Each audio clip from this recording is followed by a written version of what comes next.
എല്ലാവർക്കും സുഖമാണെന്ന് വിശ്വസിക്കുന്നു. ഡെയിലി അപ്ഡേറ്റിലേക്ക് എല്ലാ ആളുകൾക്കും സ്വാഗതം. നാളെ ജനുവരി 31 തീയതിയും തുറന്നുള്ള ദിവസങ്ങളിലും നിങ്ങൾ ശ്രദ്ധിക്കേണ്ട വളരെ പ്രധാനപ്പെട്ട കാര്യങ്ങളാണ് ഈ ഒരു വീഡിയോയിൽ വ്യക്തമാക്കുന്നത്. വീഡിയോയുടെ വിശദാംശങ്ങളിലേക്ക് കിടക്കുന്ന മുമ്പ് കൂടുതൽ ആളുകളിലേക്ക് ഇൻഫർമേഷൻ എത്താൻ ഷെയർ ചെയ്യുക, ലൈക്ക് ചെയ്യുക. ഫേസ്ബുക്കിലൂടെ കാണുന്ന ആളുകൾ ഫോളോ ചെയ്യുക. വീഡിയോയുടെ വിശദമായ വിവരങ്ങളിലേക്ക് വരാം. കുറച്ച് റേഷൻ അറിയിപ്പുകളാണ് ആദ്യം പറയുന്നത്. സംസ്ഥാനത്ത് ജനുവരി മാസത്തെ റേഷന് പ്രഖ്യാപിച്ചിട്ടുള്ള സമയം നാളെ അവസാനിക്കേണ്ടതാണ്. പക്ഷെ നീട്ടി നൽകിയേക്കും എന്നാണ് ഇപ്പോൾ ലഭിക്കുന്ന സൂചനകൾ.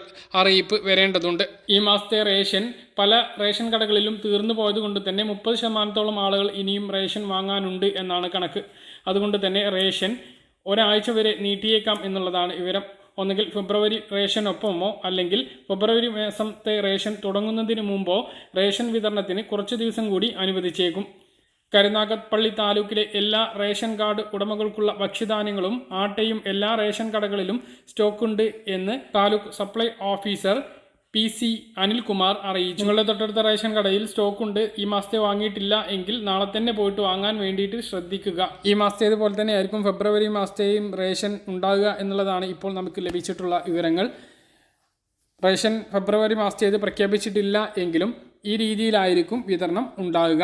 അതായത് മഞ്ഞ റേഷൻ കാർഡിന് 30 കിലോ അരിയും 3 കിലോ ഗോതമ്പ് 2 പാക്കറ്റ് ആട്ടയും, പിങ്ക് റേഷൻ കാർഡിൽ ഓരോ അംഗങ്ങൾക്കും 4 കിലോ വീതം അരിയും ഓരോ കിലോ ഗോതമ്പും, മൊത്തം ലഭിക്കുന്ന ഗോതമ്പിൽ നിന്ന് 3 കിലോ വീതം ഗോതമ്പ് കുറച്ച് പകരം 3 പാക്കറ്റ് ആട്ട 9 രൂപ നിരക്കിലും, നീല റേഷൻ കാർഡുള്ളവർക്ക് ഓരോ അംഗങ്ങൾക്കും 2 കിലോ വീതം അരി 4 രൂപ നിരക്കിലും, അധികമായിട്ട് 3 കിലോ സ്പെഷ്യൽ അരി 10 രൂപ 90 പൈസ നിരക്കിലും, വെള്ള റേഷൻ കാർഡിന് 6 കിലോ അരി 10 രൂപ 90 പൈസ നിരക്കിലും, ബ്രൗൺ റേഷൻ കാർഡിന് 10 രൂപ 90 പൈസ നിരക്കിൽ 2 കിലോ അരിയും. ഇതുപോലെ തന്നെയായിരിക്കും റേഷൻ അടുത്ത മാസവും ഉള്ളത് എന്നാണ് ഇപ്പോൾ നമുക്ക് ലഭിച്ചിട്ടുള്ള വിവരങ്ങൾ. എന്നാണ് ഫെബ്രുവരി മാസത്തെ റേഷൻ വിതരണം തുടങ്ങുക എന്നുള്ളത് ഇപ്പോൾ വ്യക്തമല്ല. എറണാകുളം ജില്ലയിൽ നിന്നും 17,932 മുൻഗണനാ റേഷൻ കാർഡുകളാണ് അനർഹമായി കൈവശം വെച്ചവരിൽ നിന്നും പിടിച്ചെടുക്കുകയോ തിരിച്ചേൽപ്പിക്കപ്പെടുകയോ ചെയ്തിട്ടുള്ളത് എന്ന് ജില്ലാ ഭരണകൂടം അറിയിച്ചു. 2,514 മഞ്ഞ റേഷൻ കാർഡും 15,418 പിങ്ക് റേഷൻ കാർഡുമാണ് ഇതിൽ പെടുന്നത്. ഇത്തരത്തിൽ കണ്ടെത്തിയ കാർഡ് ഉടമകളെ മുൻഗണനേതര വിഭാഗങ്ങളിലേക്ക് മാറ്റിയിട്ടുണ്ട് എന്നും ഭക്ഷ്യ പൊതുവിതരണ വകുപ്പ് അധികൃതർ വ്യക്തമാക്കി.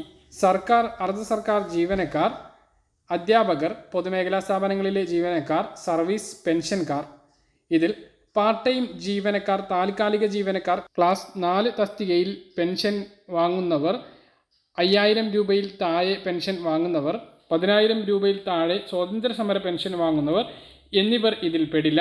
കൂടാതെ ആദായനികുതി അടക്കുന്നവർ, പ്രതിമാസം 5,000 രൂപയ്ക്ക് മുകളിൽ വരുമാനം ഉള്ളവർ, സ്വന്തമായി 1 ഏക്കറിലധികം ഭൂമിയുള്ളവർ, പട്ടിക വർഗക്കാർക്ക് ഒഴികെ, സ്വന്തമായി 1000 സ്ക്വയർ ഫീറ്റിന് മുകളിൽ വിസ്തീർണമുള്ള വീടോ ഫ്ലാറ്റോ ഉള്ളവർ, 4 ചക്ര വാഹനം, ഏക ഉപജീവന മാർഗം ഒഴികെയുള്ള ടാക്സി വാഹനങ്ങൾ ഇതിൽപ്പെടില്ല. കുടുംബത്തിൽ ആർക്കെങ്കിലും വിദേശ ജോലിയിൽ നിന്നോ സ്വകാര്യ സ്ഥാപനങ്ങളിലെ ജോലിയിൽ നിന്നോ 25,000 രൂപയിലധികം പ്രതിമാസം വരുമാനം ഉണ്ട് എങ്കിൽ ഇവർക്കൊന്നും മുൻഗണനാ റേഷൻ കാർഡിന് അർഹതയില്ല. എറണാകുളം ജില്ലയിൽ 1,260 മഞ്ഞ റേഷൻ കാർഡും 8,256 റേഷൻ കാർഡും സ്വമേധയാ മുമ്പ് തിരിച്ചേൽപ്പിച്ചവയാണ്. 930 മഞ്ഞ റേഷൻ കാർഡും 5,250 പിങ്ക് റേഷൻ കാർഡും പരിശോധനയിൽ പിരിച്ചതുമാണ്.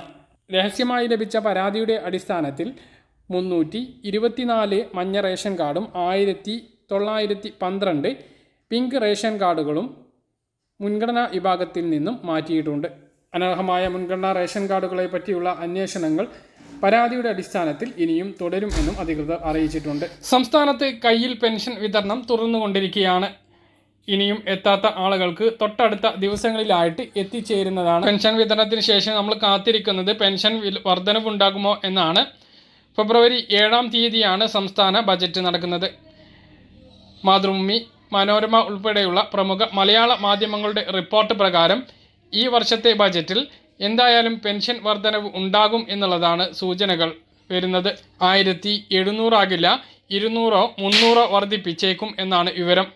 200 വർദ്ധിപ്പിക്കുകയാണെങ്കിൽ 1,800-ഉം, 300 എങ്കിൽ 1,900-ഉം മാസം പെൻഷൻ ലഭിക്കുന്ന അവസ്ഥയിലേക്ക് എത്തും. അതുപോലെ അടുത്ത 2 മാസം ഓരോ മാസത്തെ പെൻഷനാണ് ലഭിക്കുക.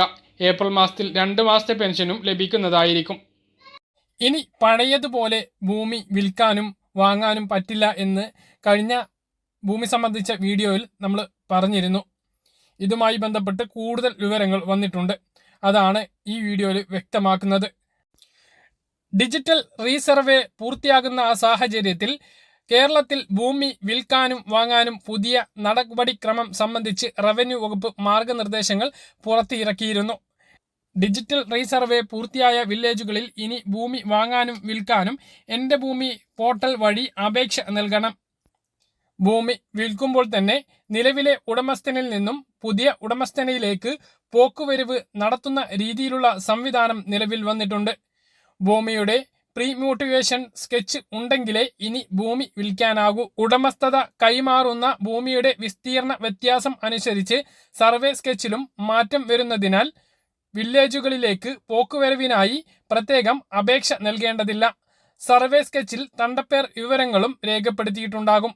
ഭൂനികുതി അടച്ച രസീറ്റിൽ കരം അടച്ചതിനുള്ള രേഖ മാത്രം എന്നും ഇനി മുതൽ രേഖപ്പെടുത്തും.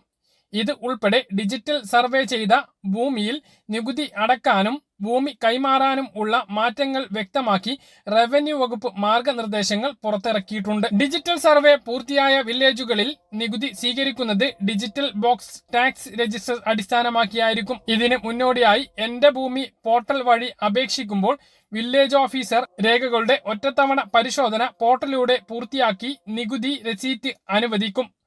ഓൺലൈനായി ലഭിക്കുന്ന നികുതി രസീറ്റിൽ പഴയതും പുതിയതുമായ സർവേ അല്ലെങ്കിൽ റീസർവേ നമ്പറുകൾ ഉണ്ടാകും എന്നതിനാൽ ഉടമസ്ഥനും ബാങ്ക് ഉൾപ്പെടെയുള്ള ധനകാര്യ സ്ഥാപനങ്ങൾക്കും മറ്റു കക്ഷികൾക്കും പരിശോധിക്കാനും സാധിക്കുന്നതാണ്. കേരളത്തിന്റെ ഡിജിറ്റൽ സർവേ പദ്ധതിയായ എൻ്റെ ഭൂമി രാജ്യത്തിന് മുഴുവൻ മാതൃകയാണ് എന്നും മികവുറ്റ സാങ്കേതിക വിദ്യ ഉപയോഗിച്ച് ഏകീകൃത പോർട്ടലിലൂടെ ഡിജിറ്റൽ ലാൻഡ് സർവേ സാധ്യമാക്കുന്നതിൽ കേരളം മുൻപന്തിയിലാണ് എന്നും റവന്യൂ മന്ത്രി കെ രാജൻ പറഞ്ഞു. ഡിജിറ്റൽ വിനിയോഗത്തിലൂടെ സാമൂഹ്യ വികസനം, സാമ്പത്തിക വളർച്ച, ഭൂമി തർക്കങ്ങളുടെ പരിഹാരം, തദ്ദേശ തലത്തിലുള്ള സമഗ്ര വികസനം എന്നിവ എളുപ്പത്തിൽ നടപ്പിലാക്കാനാകും. കേരള സംസ്ഥാന സർവേ ഡയറക്ടറേറ്റ് പുതുച്ചേരി സർവേ ഉദ്യോഗസ്ഥർക്കായി തിരുവനന്തപുരത്ത് സംഘടിപ്പിച്ച പരിശീലന പരിപാടി ഉദ്ഘാടനം ചെയ്ത് സംസാരിക്കുകയായിരുന്നു മന്ത്രി. 2021 ആരംഭിച്ച ഡിജിറ്റൽ സർവേ പദ്ധതി പൂർണ്ണമായും സംസ്ഥാന സർക്കാരിന്റെ ഫണ്ട് ഉപയോഗിച്ചാണ് നടപ്പിലാക്കിയിട്ടുള്ളത് എന്നും കൃത്യമായ സർവേ പ്രക്രിയ ഉറപ്പുവരുത്തുന്നതിനായി 28 കണ്ടിന്യൂസ്ലി ഓപ്പറേറ്റിംഗ് റഫറൻസ് സ്റ്റേഷനുകൾ, റിയൽ ടൈം കൈനമാറ്റിക് സംവിധാനങ്ങൾ, 200 റോബോട്ടിക്കൽ ടോട്ടൽ സ്റ്റേഷനുകൾ തുടങ്ങിയ ആധുനിക ഉപകരണങ്ങളും സോഫ്റ്റ്വെയർ അധിഷ്ഠിത ഓൺസൈറ്റ് ഡാറ്റ പ്രോസസ്സിംഗ് സംവിധാനങ്ങളും നടപ്പിലാക്കിയിട്ടുണ്ട്. അതോടൊപ്പം പ്രവർത്തനങ്ങൾ ഏകോപിപ്പിക്കുന്നതിനും സർവേ ഡയറക്ടറേറ്റിൽ കേന്ദ്രീകൃത മോണിറ്ററിംഗ് കൺട്രോൾ സെല്ലുമുണ്ട്. ആന്ധ്രാപ്രദേശ്, പുതുച്ചേരി, തമിഴ്നാട് തുടങ്ങിയ വിവിധ സംസ്ഥാനങ്ങൾ കേരളത്തിന്റെ സർവേ മോണിറ്റർ സംവിധാനങ്ങൾ പഠിക്കാനും സ്വീകരിക്കാനും താൽപര്യം പ്രകടിപ്പിച്ചത് സന്തോഷകരമാണ് എന്നും റവന്യൂ മന്ത്രി കെ രാജൻ വ്യക്തമാക്കി. കേന്ദ്ര സർക്കാരിന്റെ ഭൂവിഭവ വകുപ്പ് ആസാം സംസ്ഥാനത്തിന് സർവേയുമായി ബന്ധപ്പെട്ട സഹായങ്ങളും IT സൊല്യൂഷനുകളും നൽകാൻ കേരളത്തെ ചുമതലപ്പെടുത്തിയിരുന്നു എന്നതും ഭൂവിനിയോഗത്തിലും ഡിജിറ്റൽ സർവേ മേഖലയുമുള്ള കേരളത്തിന്റെ നേതൃത്വം വ്യക്തമാക്കുന്നതാണ് എന്നും റവന്യൂ മന്ത്രി വ്യക്തമാക്കി. സ്വർണം വീണ്ടും റെക്കോർഡിലെത്തി. 30 ദിവസത്തിനുള്ളിൽ 3600 രൂപയാണ് വർദ്ധിച്ചത്. വ്യാഴാഴ്ച സ്വർണത്തിന് പവന് 120 രൂപ വർദ്ധിച്ച് 60,880 രൂപയും ഗ്രാമിന് 15 രൂപ വർദ്ധിച്ച് 7,610 രൂപയിലും എത്തിയിട്ടുണ്ട്. പറഞ്ഞ കാര്യങ്ങൾ കൃത്യമായിട്ട് മനസ്സിലാകാൻ തരുന്നു. ഇതുപോലെ ഇൻഫർമേഷൻ ലഭിക്കാൻ ചാനൽ സബ്സ്ക്രൈബ് ചെയ്യുക, ബെല്ലൈക്കൺ എനേബിൾ ചെയ്ത് വെക്കുക. മറ്റൊരു വീഡിയോയുമായി നമുക്ക് വീണ്ടും കാണാം.